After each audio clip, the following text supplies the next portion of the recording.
साथियों नमस्कार। मैं वीरेंद्र कुमार शर्मा,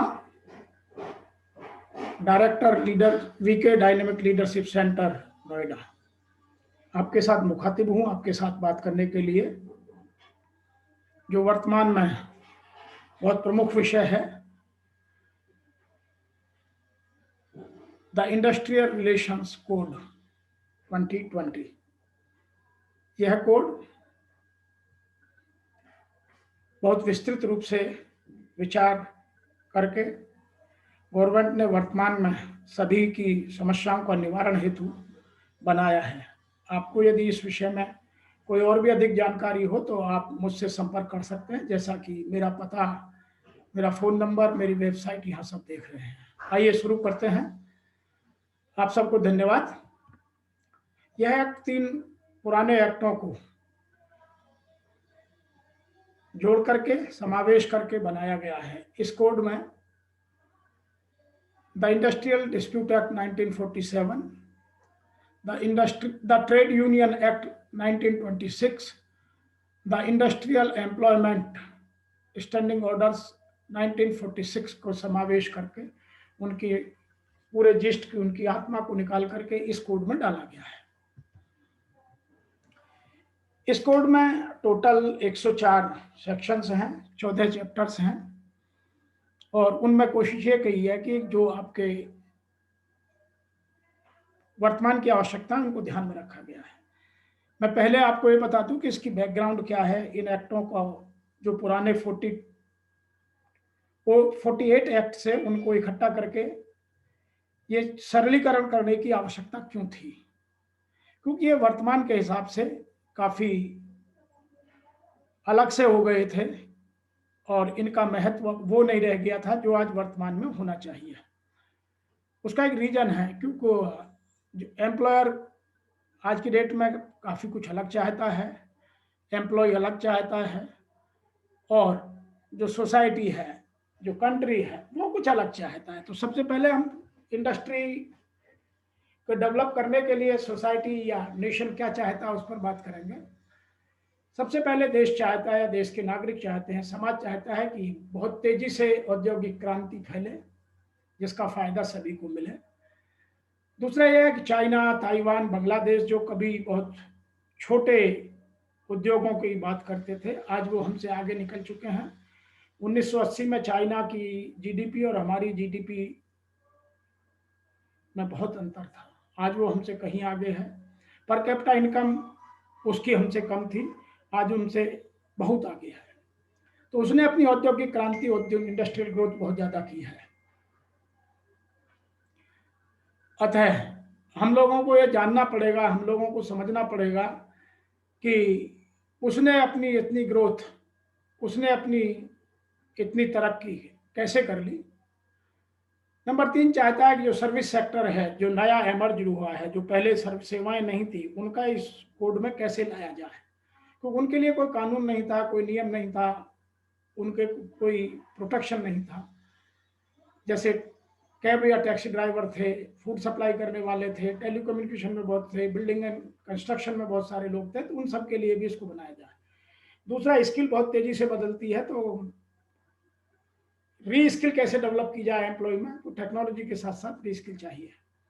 नंबर 4 था कि रीडिफाइन लॉ को वर्तमान परिस्थितियों में किया जाए, क्योंकि बहुत सारी चीजें अब खत्म हो गई हैं, बहुत सारी नई चीजें आ गई हैं, उसको नए तरीके से लाया जाए। और नंबर 6 था जो एक्सटर्नल हिकअप्स हैं, जो कंप्लायंस के इश्यूज हैं, उन सबको कैसे सरल किया जाए। अब बात करेंगे कि एम्प्लॉयर वर्तमान में क्या चाहता है। एम्प्लॉयर चाहता है कि जो गवर्नमेंट की अथॉरिटीज हैं, जो इंस्पेक्टिंग अथॉरिटीज हैं, उनका इंटरवेंशन कम हो, वो एक मेंटर की तरह, वो एक गाइड की तरह काम करें ताकि उद्योगों को आगे बढ़ने का मौका मिले।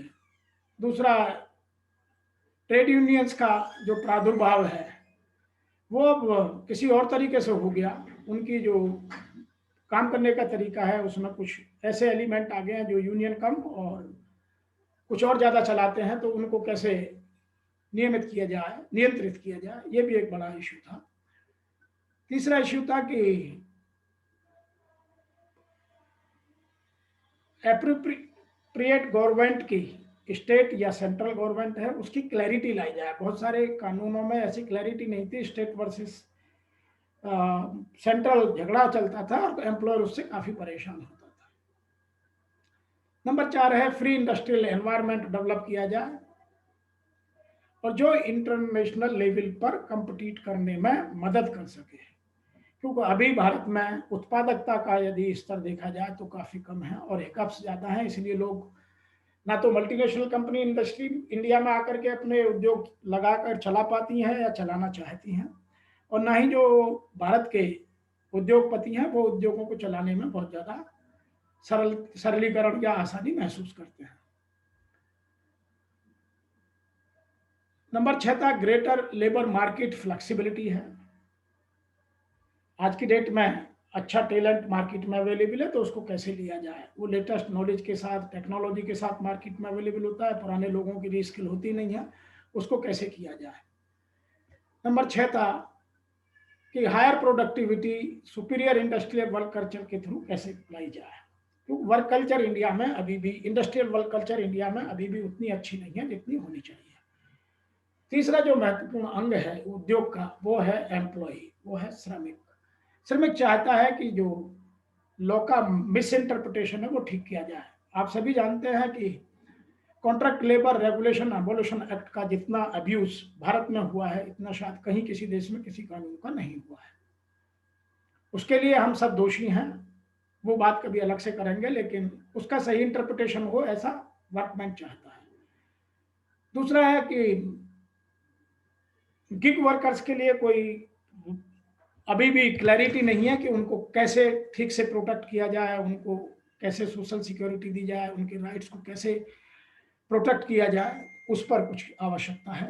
तीसरा है पुअर सोशल सिक्योरिटी है, किसी को मिलती है किसी को नहीं मिलती है। अभी भी भारत में लोग मिनिमम वेज देने में अटकटाते हैं, तो ये एक बड़ा विडंबना है कि जो आदमी उद्योग चलाता है और वो मिनिमम वेज देने को तैयार नहीं है, तो सोसाइटी में इनइक्वालिटी ऑफ मनी बहुत बढ़ता जा रहा है। नंबर 4 है इनएडिक्वेट क्लैरिटी ऑफ एम्प्लॉयमेंट कंडीशंस। बहुत सारे लोगों को अपनी एम्प्लॉयमेंट कंडीशंस क्लियर नहीं होती है, जिसकी वजह से बहुत सारा मुकदमेबाजी बढ़ती है। नंबर 5वां जो इशू है वो बहुत इंपॉर्टेंट है कि बीच में मीडिएटर्स घुस गए हैं, कुछ लोग कॉन्ट्रैक्टर के थ्रू काम करने लगे हैं, कुछ थर्ड पार्टी काम करने लगे हैं, तो जो एम्प्लॉयमेंट का स्ट्रक्चर है वो लड़खड़ा सा गया है। नंबर 6 है वर्कर्स की बार्गेनिंग पावर बहुत पुअर होती जा रही है, क्योंकि एक्ट में बहुत सारे प्रावधान पैदा हो गए हैं और जिनको ठीक करना बहुत जरूरी था। इसलिए इसका जन्म हुआ कि भाई इन सब चीजों को दूर करने के लिए एक नया कोडिफिकेशन किया जाए। इसकी कुछ हिस्ट्री है। जब 1990 में और उसके आसपास लिबरलाइजेशन हुआ, प्राइवेटाइजेशन हुआ और बाहर से इन्वेस्टमेंट इंडिया आने लगा, तो ये महसूस किया गया कि अपने कोडों को, लेबर लॉज को ठीक किया जाए, इनका सरलीकरण किया जाए, नहीं तो इंडस्ट्री को चलाना बहुत मुश्किल है। और 1990 से लेकर के और आज तक इनको करते करते लगभग 30 साल बाद इन पर काम ठीक से होना चालू हुआ और इनका सरलीकरण किया गया।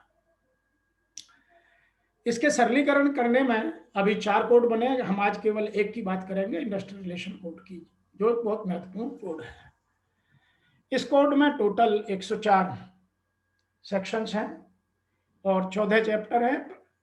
फर्स्ट चैप्टर है जिसमें 2 सेक्शन है प्रिलिमिनरी, जिसमें डेफिनेशंस को दिया गया है।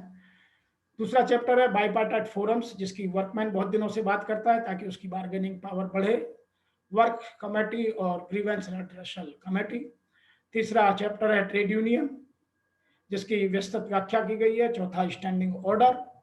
5वां चैप्टर है नोटिस ऑफ चेंज, जो पुराने कोड में एक्ट में भी था और अभी भी है, उसमें कुछ बदलाव करने की कोशिश की गई है। नंबर 6 था voluntary reference of the dispute to arbitration, इसमें कुछ सुधार किया गया है। नंबर 6 पर है mechanism for resolution of industrial dispute, इसको बहुत सरलीकरण करने की कोशिश की गई है, ठीक करने की कोशिश की है। इसके फायदे और नुकसान दोनों भी हो सकते हैं यदि उसका मिसयूज हुआ तो। नंबर 8 पर है स्ट्राइक्स एंड लॉकआउट, इनको ठीक किया गया है, दुरुस्त किया गया है, ताकि एम्प्लॉयर्स को वो एनवायरनमेंट मिले, वर्क कल्चर मिले जिसकी वो मांग करता रहा है। नंबर 9 पर है लॉकआउट्स, रिट्रेंचमेंट एंड क्लोजर, दोनों के हित की बात करने की कोशिश की गई है। नंबर 10 पर है special provisions for relating to layoff, retrenchment and closure in certain establishment, इसको नंबर को घटाया गया है, बात करेंगे। फिर है वर्कर्स रीस्किलिंग फंड की जनरेट किया गया है ताकि वर्कर को भी बेनिफिट हो, एम्प्लॉयर को बेनिफिट हो। अनफेयर लेबर प्रैक्टिसेस जो इसकी शेड्यूलों में डाली गई हैं उनको ठीक किया गया है, दुरुस्त किया गया है। ऑफेंस एंड पेनल्टीज, इसमें पेनल्टीज बहुत बढ़ाई गई हैं, क्योंकि पेनल्टीज पहले बहुत कम थी, लोग बाग उनका मजाक करते थे, तो इनको एक लेवल तक ठीक किया गया है, और यदि कोई उसका वायलेशन करेगा तो काफ़ी इकोनॉमिकली उसको लॉस हो सकता है। और नंबर 14 पर है मिसलेनियस, जिसमें कंडीशंस ऑफ सर्विस और बहुत सारे प्रोविजंस हैं जिनकी हम बात करेंगे। मेजर चेंजेज हैं इनमें। चेंज पहली है चेंज इन डेफिनेशंस, तो हम बात करेंगे। दूसरा है focus on fixed term employment, ये पहले भी था लेकिन इसको अब क्लियर रूप से डाला गया है। नंबर 3 है रिकॉग्निशन ऑफ ट्रेड यूनियन, जिसमें पहले बड़ा कंफ्यूजन होता था, हर यूनियन, कोई भी आदमी अपने यूनियन एक्ट के तहत अपनी यूनियन बनाता था और इंडस्ट्रियल वर्क कल्चर को काफ़ी हार्म करता था, नुकसान करता था। अभी उसको रिकॉग्निशन कौन होगा, नोगेशन में कौन बैठेगा, उसको क्लियर किया गया है। नंबर 4 है interim relief to the workman during the pendency of dispute, यदि कोई डिस्प्यूट अराइज हो गया तो उसमें वर्कर को काफ़ी अच्छी रिलीफ दी गई है। नंबर 5 है थ्रेशोल्ड लिमिट बढ़ा दी गई है, वो 300 वर्कर की परमिशन, 300 तक कोई परमिशन लेने की ले ऑफ रिट्रेंचमेंट और क्लोजर में आवश्यकता नहीं रह गई है, ताकि लोगों अपने आसानी से अपने उद्योग की केयर कर सकें और यदि परिस्थितियां बदल गई हैं तो उनमें उचित निर्णय ले सकें। नंबर 6 है change in constitution of adjudicatory authorities, इसमें काफी कुछ बदलाव हुआ है, बात करेंगे। नंबर 7 है चेंज इन एग्जीक्यूशन प्रोसेसेस, इसमें भी बदलाव हुआ है। नंबर 8 है concerted casual leave on given day by 50%, यदि 50% या उससे अधिक लोग एक दिन में कैजुअल लीव ले लेते हैं तो वह स्ट्राइक मानी जाएगी। ये पहले बहुत बड़ा इशू था कि लोग आते नहीं थे, स्ट्राइक को सपोर्ट करते थे और छुट्टी लेकर के बोलते थे कि हमें तो बहुत जरूरी काम लग गया था इसलिए नहीं आए, तो एक बड़ा बदलाव है। नंबर 9 बदलाव है पेनल्टीज को काफी कुछ ठीक किया गया है, यदि इसका मिसयूज होगा दोनों तरफ से तो उसमें दोनों को ही प्रॉब्लम होगी। अभी इसमें पेनल्टी के क्लॉजेस में काफी जगह पर द पर्सन और एनी पर्सन यूज किया गया है। इसका मतलब यह है कि यदि एम्प्लॉयर गलती करेगा तो उसको भी पेनल्टीज लगेंगी, और जो एम्प्लॉय गलती करेगा या एम्प्लॉय फोरम्स, ट्रेड यूनियन वगैरह गलतियां करेंगी तो उन पर भी पेनल्टी इंपोज हो सकती हैं। यह बहुत बड़ा बदलाव है। हम बात करते हैं इंडस्ट्री की डेफिनेशन की। इंडस्ट्री की डेफिनेशन में वो सब सिंप्लीफिकेशन, सरलीकरण कर दिया गया है जिसमें कि सभी लोग इंडस्ट्री में शामिल हो जाएं। इसमें एक systematic activity carried on cooperation between the employer and workers. दूसरा लिखा है कि एम्प्लॉयर उससे किस फायदा करता हो, मॉनेटरी गेन करता हो तो वह बिजनेस माना जाएगा, और या वो डिस्ट्रीब्यूशन ऑफ गुड्स करता हो या सर्विसेज देता हो या ह्यूमन वांट्स को पूरा करता हो तो वो सब इंडस्ट्री की डेफिनेशन में आएगा। लेकिन इसमें कुछ चीजें ऐसी हैं जिनको समझना बहुत जरूरी है। नंबर 1, जिसमें पूंजी लगी हो, कैपिटल गेन हो, जिसमें आदमी प्रॉफिट कमाना चाहता हो, ये 2 बातें इसमें होना बहुत जरूरी है। एनजीओ इससे बाहर कर दी गई हैं क्योंकि उनका पर्पज कुछ और है, और बहुत सारी ऑर्गेनाइजेशंस हैं, यदि आप डेफिनेशन ठीक से पढ़ेंगे तो इसमें इनको बाहर किया गया है। दूसरी डेफिनेशन है इंडस्ट्रियल डिस्प्यूट। इसमें बहुत क्लैरिटी ला दी गई है कि जो भी डिस्प्यूट या differences between an individual worker और एन एम्प्लॉयर कनेक्टेड विद और arising out discharge, dismissal, retrenchment और टर्मिनेशन ऑफ द वर्कर। इसमें यह भी बदलाव किया गया है कि अब आप इंडिविजुअली भी लड़ सकते हैं, कलेक्टिवली ही डिस्प्यूट नहीं होगा, इंडिविजुअल डिस्प्यूट भी हो सकता है।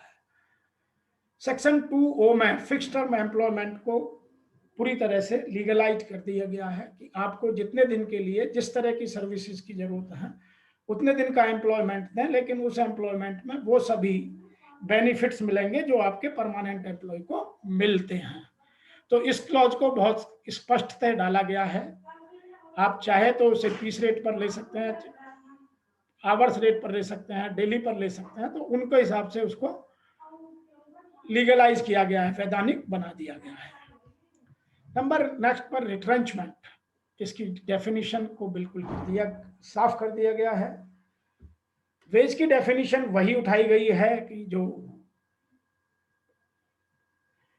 वेज कोड में है, इसीलिए डेफिनेशंस का जो क्लॉजेज में पहले डिस्प्यूट रहता था कि एक जगह डेफिनेशन है, दूसरी जगह दूसरी डेफिनेशन है, उस डेफिनेशंस को क्लियर किया गया है।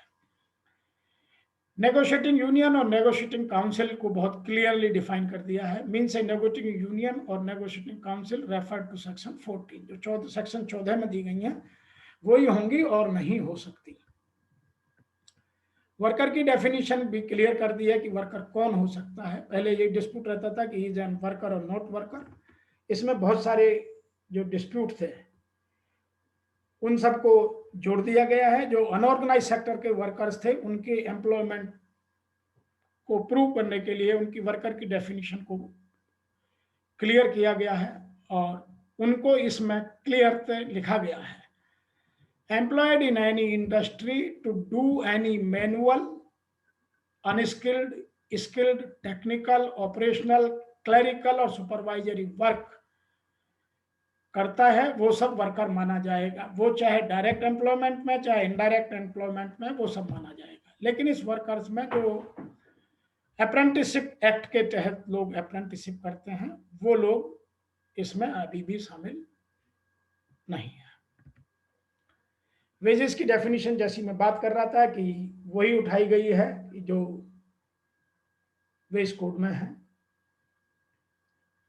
दूसरी बात, मंथली सैलरी क्लियरली डिफाइन की गई है और इसमें वर्कर की सैलरी को 18,000 रुपए तक लिया गया है।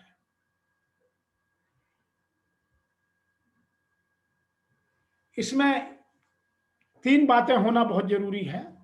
एक, आपको बेसिक वेज समझना जरूरी है, डियरनेस अलाउंसेस को समझना जरूरी है और रिटेनिंग अलाउंसेस। लेकिन रिटेनिंग अलाउंस में क्या जुड़ेंगे क्या नहीं जुड़ेंगे वो इस डेफिनेशन में बिल्कुल क्लियर दे दिया गया। मैं उम्मीद करता हूं कि आगे इससे वेजेस के डिस्प्यूट कम होंगे। सेक्शन 2D में एवरेज पे को डिफाइन किया गया है। पहले ये बहुत क्लियर नहीं थी, हमेशा कंफ्यूजन बना रहता था और लोग यही कहते थे कि एवरेज क्या होगी। इसमें in case of monthly paid worker the 3 completed calendar months, in case of weekly paid 4 completed weeks और in case of daily paid workers 12 full working days की सैलरी को एवरेज पे माना जाएगा। स्ट्राइक की definition में means a cessation of work by a body of persons employed in any industry acting in combination or concerted refusal, clearly concerted refusal or a refusal under the common understanding of any number of persons who are or have been so employed to continue the work or to accept the employment and includes the concerted casual leave on given day by 50%। इसलिए इस definition को बहुत clearly define कर दिया गया है। तो अब स्ट्राइक की संभावना बहुत ज्यादा कम होंगी। ऐसे ही लॉकआउट को भी बहुत क्लियर कर दिया गया है। इन डेफिनेशंस को आप अपने हिसाब से देखिए तो बहुत सारा चेंजेज होगा ताकि हम एक इंडस्ट्रियल वर्क कल्चर इंडिया में पैदा कर सकें। जो मैं बात कर रहा था कि 2 बाइपार्टाइट फोरम्स बनाई गई हैं, एक है वर्क्स कमेटी और दूसरी है ग्रीवांस रिड्रेसल कमेटी, जिसको शॉर्ट में GRC भी कहते हैं। तो वर्क कमेटी का पर्पज ही केवल इतना है कि जहां 100 या 100 से अधिक पिछले 12 महीने में वर्कर काम करते हैं, वहां वर्क कमेटी काम करेगी। इसके जो रिप्रेजेंटेटिव्स होंगे वो इक्वल नंबर में होंगे, मींस जितने एम्प्लॉयर के उतने ही एम्प्लॉय के होंगे। और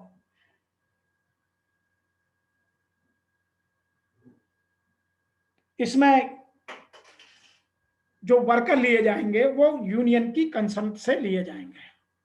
पहली बार इन दोनों कमेटियों में, चाहे वो वर्क्स कमेटी है चाहे ग्रीवेंस हैंडल कमेटी है, इनमें फीमेल वर्कर्स के भी हितों को ध्यान रखा गया है। जितने फीमेल वर्कर्स परसेंटेज में उस उद्योग में होंगे, उस इंडस्ट्री में होंगे या उस ऑफिस में होंगे जिस पर वो लागू होती है, उसमें उनका भी उतना रिप्रेजेंटेशन होगा। ऐसे ही ग्रीवेंस हैंडलिंग कमेटी में इसमें नंबर ऑफ वर्कर्स 20 हो सकते हैं, इससे ज्यादा भी हो सकते हैं। किसी भी ऑर्गेनाइजेशन में एक नंबर GRC का नंबर 1 हो सकता है, 1 से अधिक भी हो सकता है, लेकिन टोटल नंबर 10 से अधिक नहीं होंगे।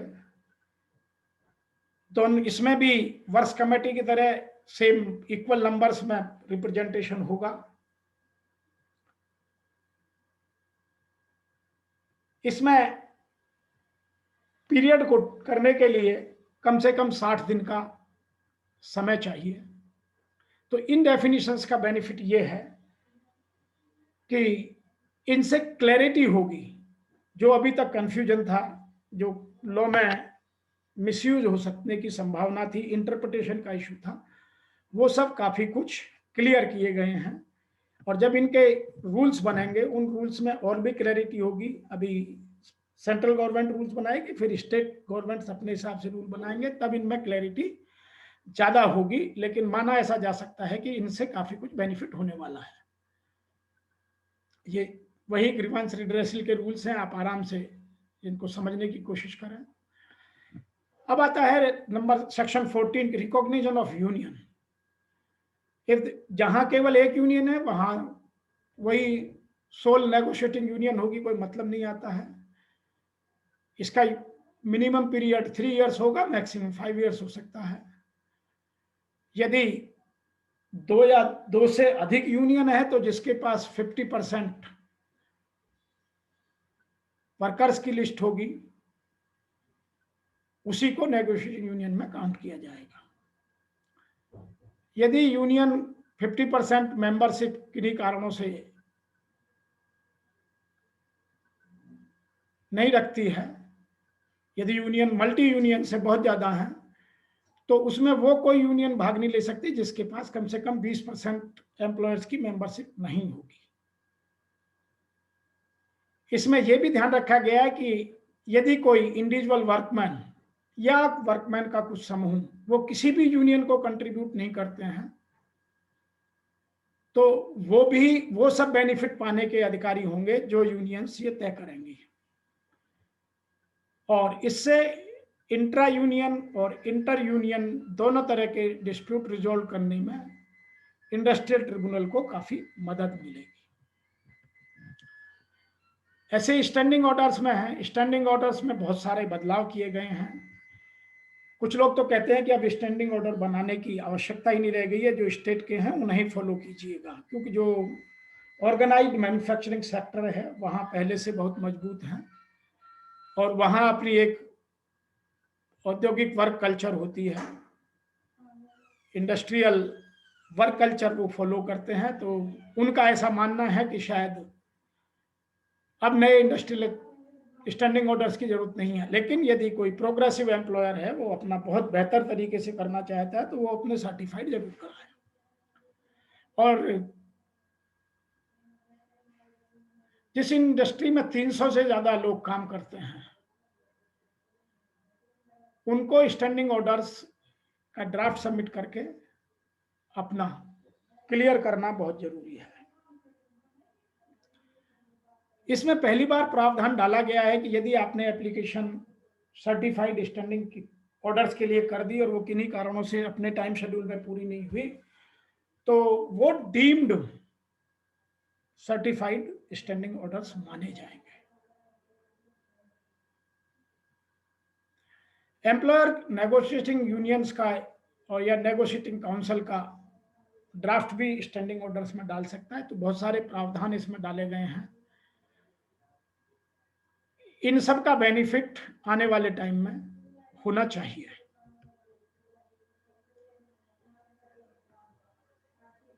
इसमें सर्टिफाइंग ऑफिसर और अपीलेट अथॉरिटी के लिए कुछ प्रावधान हैं। इसमें वही प्रावधान डाले गए हैं जो पूर्व में थे। इसमें अपील 60 दिन में करनी होगी और इसके ऑर्डर्स को अब आप हाई कोर्ट में अपील में ले जा सकते हैं, चैलेंज कर सकते हैं। इसके इंटरप्रिटेशन के इशू को आप इंडस्ट्रियल ट्रिब्यूनल में जाकर के चैलेंज कर सकते हैं।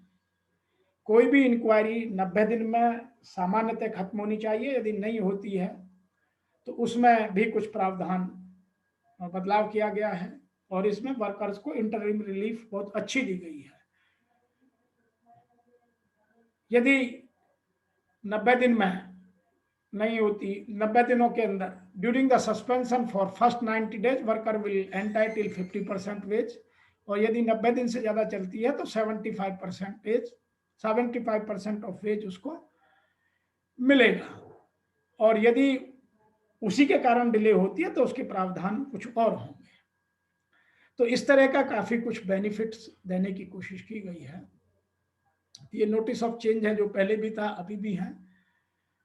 इसमें कुछ बदलाव किए गए हैं और मेजर बदलाव है with in 21 days giving such notice. अब स्ट्राइक करने के लिए आपको इनको समझना, इनको जानना और इनको पालन करने में थोड़ा सा ज्यादा सावधानी बरतनी पड़ेगी। और उम्मीद है कि इससे जो प्रावधान बनाए गए हैं उनसे दोनों पक्षों को फायदा होगा। रिजोल्यूशन ऑफ इंडस्ट्रियल डिस्प्यूट के लिए labour courts have been abolished. उनकी अब आवश्यकता महसूस नहीं की जा रही है। उसकी जगह सब कुछ ट्रिब्यूनल में होगा और ट्रिब्यूनल के जो मेंबर्स हैं, जो जजेस होंगे, उनकी क्वालिफिकेशन भी फिक्स कर दी गई है। यदि आप देखेंगे तो इसमें वो क्वालिफिकेशंस ली गई हैं जो अपने फाइनेंस एक्ट 2017 में थी। इससे लगता है कि अभी हमारे जो जुडिशियरी प्रोसेस है इसमें कुछ इंप्रूवमेंट होगा और स्पीड आएगी। इसमें इंडस्ट्रियल ट्रिब्यूनल कंपेराइजिंग, इसमें 4-5 तरह के डिस्प्यूट आ सकते हैं। Dispute regarding the legacy of discharge, legality of discharge and dismissal, legality of strike and lockout, legality of retrenchment and closure, trade union dispute और इंटरप्रिटेशन ऑफ स्टैंडिंग ऑर्डर्स। इसमें ध्यान रखने वाली बात यह है कि all other dispute can be heard and adjudicated by the single member of the tribunal. तो ट्रिब्यूनल में ये जो ऊपर वाले 5 सब्जेक्ट मैंने अभी बताए थे, ये केवल आप डबल बेंच में ही सुने जाएंगे। तो ज्यादा बेहतर सुनने की और न्याय प्रक्रिया को सुधारने की कोशिश की गई है। इसमें बहुत सारे इंपॉर्टेंट इश्यूज हैं। सेक्शन 50 सबसेक्शन 2 में tribunal can grant the relief to the worker.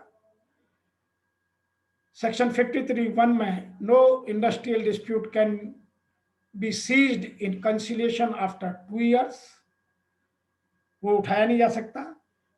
Section 53(3) में ये replacement of 12(3)(c) of ID act, जो पुराना इंडस्ट्रियल डिस्प्यूट एक्ट था, उसी का है।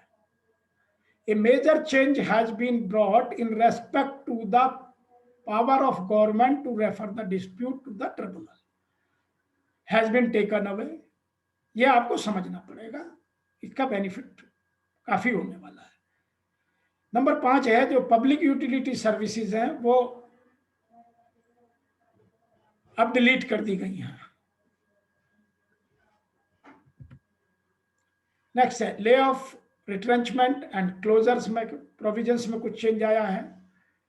Employer is required to consider the retrench workers only if he wishes to rehire a person within 1 year of such retrenchment.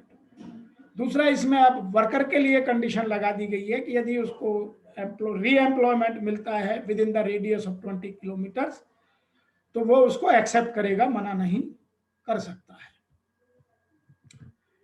Chapter 10 में भी कुछ नए प्रोविजंस हैं। The special provisions are made applicable to the establishment having 300 और मोर। ये बहुत बड़ा benefit है। पहले ये 100 पर था, अभी 300 पर कर दिया है। The possibility to increase the threshold in hands in appropriate government is provided. The powers of state government to apply the provisions related to closure and seasonal establishments under this chapter is dropped. ये drop कर दिए गए हैं। तो इस तरह बहुत सारे बेनिफिट देने की कोशिश की गई है। ये एक नया फंड है, इसकी बहुत दिनों से मांग थी कि जब टेक्नोलॉजी बदलती है या पूरी तरह से एक नई टेक्नोलॉजी मार्केट में आ जाती है या नया सिस्टम, जैसे पहले सब काम मैनुअल होते थे, फिर कंप्यूटराइज होने लगे, अभी डिजिटलाइज की तरफ हम जा रहे हैं, रोबोट आने लगे हैं, तो उसमें कुछ रीस्किलिंग की बहुत जरूरी है। उसके लिए एक फंड जनरेट किया गया है और वो फंड 15 दिन की सैलरी के बराबर है। तो ये एक बहुत अच्छा प्रावधान किया गया है। इससे एम्प्लॉयर को, इससे एम्प्लॉय दोनों को बेनिफिट होगा, लेकिन इसकी मूल भावना को खुले दिल से दोनों को स्वीकार करना होगा। इसका मिसयूज यदि हुआ तो इसका कोई बेनिफिट विशेष नहीं मिलने वाला होगा। अब हम बात करते हैं जो पेनल्टीज हैं। यदि आपने वायलेशन किया सेक्शन 78, 79 और 80 का, means lay off, retrenchment, closure without permission, तो फाइन होगा 1 लाख से 10 लाख तक का, और यदि ये रिपीट हुआ तो 5 लाख से 20 लाख तक का फाइन हो सकता है और 6 महीने की सजा। दूसरा, यदि सेक्शन 67, 70, 73, 75 ये रिलेटेड है non payment of dues, workman lay off, retrenchment, deemed retrenchment, closure, compensation, तो इनमें 50,000 से 2 लाख तक का फाइन है, और यदि ये बार बार रिपीट होने वाली हैं, रीअकर होती हैं, तो इनमें 1 लाख से 5 लाख तक का प्रावधान किया गया है और 6 महीने की सजा का भी प्रावधान है। सेक्शन 84 जो अनफेयर लेबर प्रैक्टिसेज हैं, जिनकी शेड्यूल में बात की गई है, वो यदि किसी की तरफ से भी होती हैं तो मिनिमम 10,000 है और मैक्सिमम 2 लाख रुपए है, और रीअकरिंग में 50,000 से 5 लाख तक का है और 6 महीने की सजा का प्रावधान है। ऐसे ही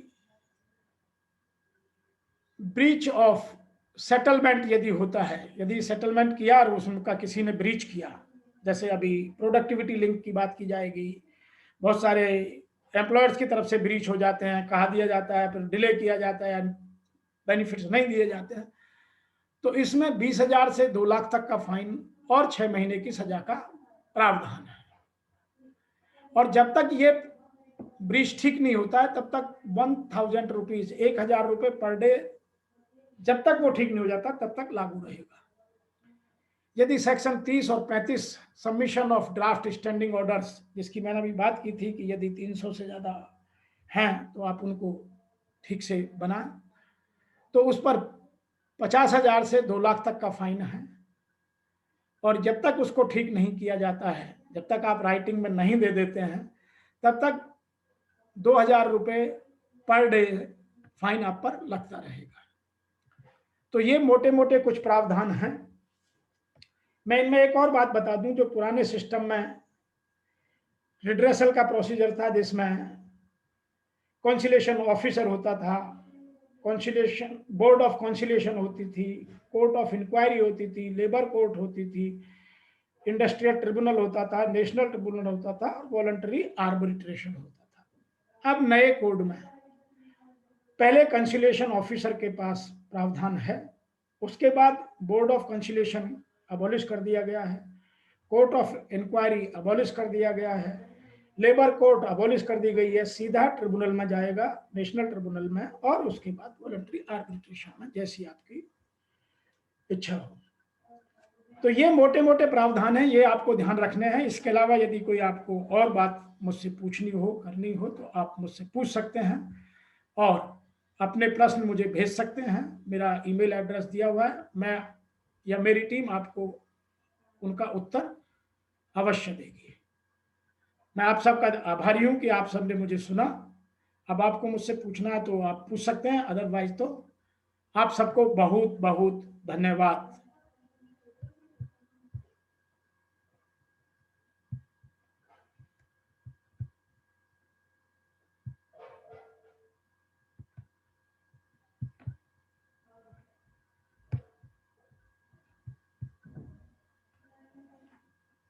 बंद करना।